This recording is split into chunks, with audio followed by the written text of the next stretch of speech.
دنیا آخرت میں سرخرو کر دے گا. ورنہ کتنے لوگ تھے جن کا طوطی بولتا تھا، آج کھنڈرات ہیں، آج نشان بھی ان کے باقی نہیں ہیں، ان کے نام بھی باقی. دنیا کے بڑے بڑے مشاہیر آج ان کے اجڑے ہوئے محل پتہ دیتے ہیں کہ یہاں کوئی تھا اور وہ بڑا تم تراک کے ساتھ رہنے والا شخص تھا. لیکن آج جو ہے وہ منہ بولتا رسوائیوں کا ثبوت ہے. لیکن جنہوں نے حضور سے وابستگی اختیار کر لی، تعلق قائم کر لیا، صدیاں گزرنے کے بعد بھی ان کی قبر میلی نہیں ہوتی. نہ کفن میلا ہوتا ہے، نہ قبر میلی ہوتی ہے، اور عقیدتوں کے چراغ ہمیشہ جلتے رہتے ہیں. کہا قسم ہے محبوب تیرے زمانے کی، بے شک انسان خسارے میں ہے، الا الذین آمنوا وعملوا الصالحات. ہاں خسارے سے بچے گا وہ کہ جس کے پاس دولت ایمان ہے. تو سب سے بڑی دولت ایمان کی دولت ہے جو ہمیں ودیت کی گئی ہے. اور یہ دولت بیدار اگر نصیب ہو گئی تو دو جہاں میں سرخروئی ہے. اور اگر یہ دولت نہیں ہے تو ہفت تقلیم کے شہنشاہ بھی ہوں تو پھر پلے کچھ بھی نہیں ہے. تو یہ سرخروئی، یہ کامیابی کا راستہ ہے ایمان. دوسری بات ارشاد فرمائی وعامل الصالحات، اچھے اعمال، جس سے ہمارے دامن خالی ہوتے چلے جا رہے ہیں. بلکہ آج کل تو ہم عمل گریز ہو گئے اور بہانہ تراش ہو گئے. آج لوگ 10 آدمی اکٹھے بیٹھے تو بات کرتے جی آج کل دین پہ چلنا بڑا مشکل ہو گیا ہے. سارے اس بات میں سر ہلا رہے ہوتے ہیں جس طرح بڑی دور کی کوڑی لایا ہو، بڑا فلسفہ کہہ دیا. ہاں ہاں تم نے بڑی اچھی بات کی، واقعہ جی آج کل دین پہ چلنا بڑا مشکل ہو گیا. یہ کون کہتا ہے؟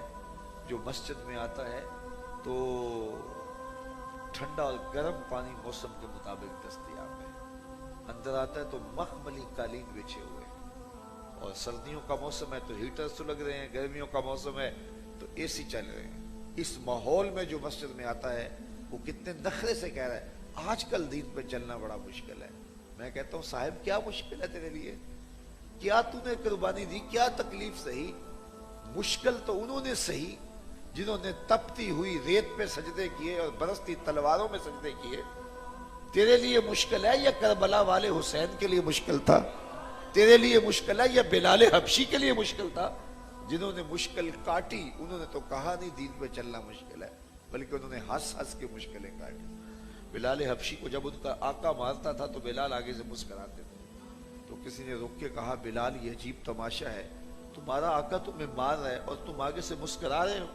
تو بلال حبشی فرمانے لگے تم کبھی بازار گئے ہو مٹی کا پیالہ خریدنے کے لیے؟ تو کہا ہاں. تو کہا کیا کرتے ہو؟ کہا ٹھونک بجا کے دیکھتا ہوں کہیں کچا تو نہیں ہے. کہا تم مٹی کا پیالہ بھی خریدو تو ٹھونک بجا کے دیکھ لیتے ہو کہیں کچا تو نہیں؟ اس کی آواز تو ٹھیک ہے، میرا مالک بلال کو خرید رہا ہے، دیکھ رہا ہے کہیں کچا تو نہیں. میں کہتا ہوں مالک خرید لے بلال کو، کھال ادڑ بھی جائے گی، حق حق کی آواز ختم نہیں ہوگی. زخم پہ زخم کھا کے جی، خون جگر کے گھونٹ پی، آہ نہ کر لبوں کو سی، یہ عشق ہے دل لگی نہیں. جب محبت کیے تو پھر تکلیفیں تو گوارا کرنا پڑے گی. لیکن ہم کتنے فیشن سے کہہ دیتے ہیں آج کل بڑا مشکل ہو گیا دین پہ، بڑا مشکل ہو گیا دین پہ چلنا. صاحب پہلی بات تو مشکل ہے ہی نہیں، اور دوسری بات یہ ہے کہ مشکل ہو بھی تو ہمارے پاس کوئی دوسرا آپشن ہی نہیں ہے. مشکل ہو تو کیا دین کو چھوڑ کے کوئی اور راستہ اختیار کر لیں گے؟ مشکل ہو بھی تو پھر بھی مشکلات کا کلیجہ چیر کے آگے بڑھیں گے اور راہ دین پہ استقامت اختیار کریں گے. تو یہ تو خسارے سے بچنے کا راستہ ہے. اور اگر ہم ان مشکلات سے گھبرا گئے تو پھر خسارہ چیر کے رکھ دے گا اور ہمارا سب کچھ برباد ہو جائے گا. تو کہا قسم ہے محبوب تیرے زمانے کی، بے شک انسان خسارے میں ہے، الا الذین آمنوا وعملوا الصالحات، مگر وہ جو جن کے پاس ایمان اور اعمال صالحہ ہے. آگے فرمایا وتواصوا بالحق وتواصوا بالصبر.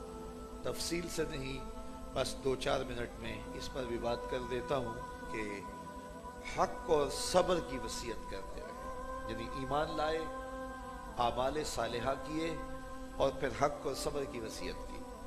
حق سے مراد کیا ہے؟ امام قرطبی نے 3 قول کیے ہیں، اے القرآن، اے التوحید، اے الاسلام. حق سے مراد اسلام ہے، توحید ہے اور قرآن ہے. یعنی حق کی وصیت قرآن مجید کے ذریعے کتاب اللہ کی تلاوت معمول زندگی رکھی اور اس کتاب کو دوسروں تک پہنچایا. اپنی زندگی میں قرآن داخل کرو، اپنی صبح کا آغاز قرآن مجید کی تلاوت سے کرو۔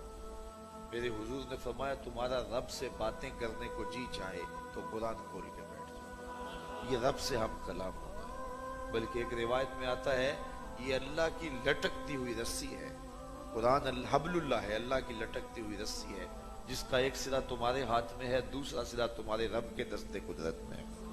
تو نشانی طاری ہو جاتا کہ یہ وہ کتاب ہے بغیر تغیر کے، بغیر تبدل کے، یہ اصلی آسمانی صحیفہ ہے جو حضور کی وساطت سے میں نصیب ہوا، سراسر ہدایت۔ تو اس سے وابستگی، اس سے تعلق دو جہاں کی بہتریوں کی ضمانت اور خسارے سے نجات کا ذریعہ ہے۔ اور آخری بات فرمائی وتواصوا بالصبر، اور صبر کے دامن کو نہیں چھوڑنا ہے۔ صبر کے دو معروف مفہوم ہیں، ایک تو یہ ہے کہ شدائد دین پر صبر، جو دین کے راستے میں مشکلیں آئیں، تکلیفیں آئیں، اس پہ واویلا نہ مچایا جائے، کوئی بات نہیں ہے، راہ حق میں بڑی تکلیفیں آئی ہوں گی لیکن بلال حبشی سے زیادہ تو نہیں آئی ہیں۔ 70 نبی ایسے ہیں، امام رازی نے لکھا ہے، مکے سے لے کر طائف تک 70 نبیوں کی قبریں ہیں جن کی وفات صرف بھوک کی وجہ سے ہوئی۔ تو دنیا پہ مشکلیں آئیں تو دامن دین کا چھوڑ نہیں دیتے، بھاگ نہیں جاتے، تھوڑی سی سر درد بھی ہوگی تو اپنے نظریات کی طرح کر دیے، جاہل پیروں اور پتہ نہیں کیسے کیسے بدبخت لوگوں کے پاس جا کے جھولی پھیلانا شروع کر دیتے ہیں۔ اور میاں اللہ سے مانگو، اس کے حضور طلب کرو، مصلے بچھاؤ اور منتیں مانو اس کے حضور، اور درود و سلام پڑھو مصطفیٰ جان رحمت پہ، اور اپنی حاجتیں پیش کرو، دیکھو تمہاری مشکلیں دور ہو جاتی ہیں۔ لیکن اگر مشکل طویل بھی ہوگی تو کوئی بات نہیں ہے، مومن کو تکلیفوں کے اندر بھی اللہ تعالیٰ جل شانہ نے جزا رکھی ہوئی ہے۔ مومن جب تکلیف سہتا ہے، جو کانٹا بھی چبھتا ہے اس پر بھی جزا دی گئی۔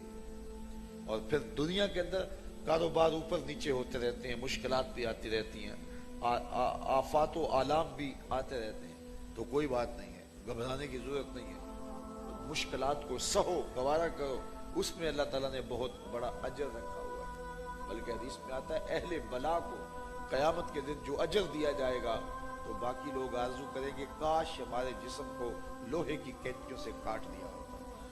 تو یہ تکلیفیں، یہ اذیتیں، یہ زندگی نام اسی کا ہے۔ حضور کا ایک فرمان سنیے اور تمہیں ٹھنڈ پڑے گی، سیدنا علی المرتضیٰ رضی اللہ تعالی عنہ کی مرویات سے ہے۔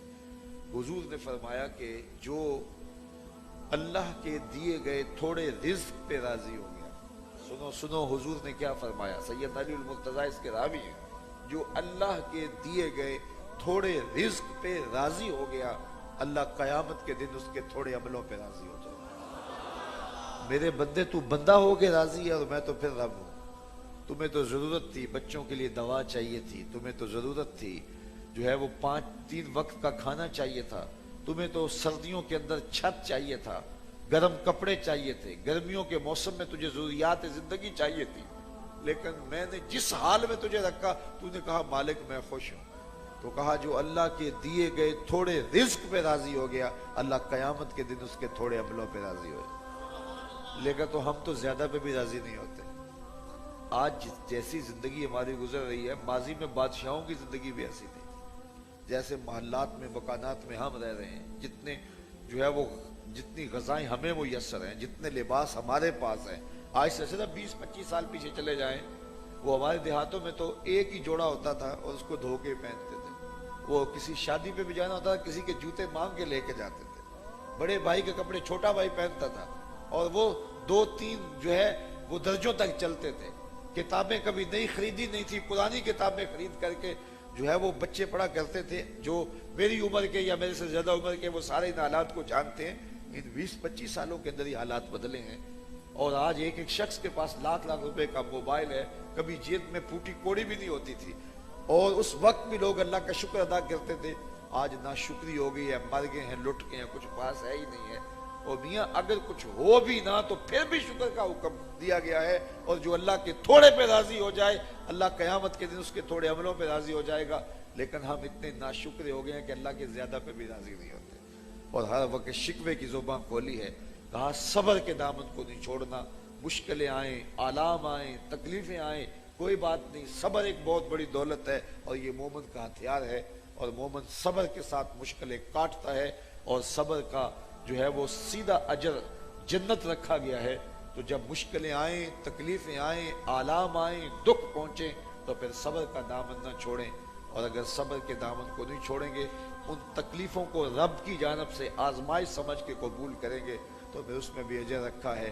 بلکہ میاں صاحب نے تو کیا خوب بات کہی، دکھ ہمیشہ تے سکھ کدائیں، دکھاں تو سکھ وارے، دکھ قبول محمد بخشا راضی رہن پیارے. وہ کہتے ہیں یہ دکھ اگر اس کی جانب سے تو کوئی بات نہیں، ہنس کے قبول کرنا چاہیے کہ اس نے ہمیں جو ہے وہ اس قابل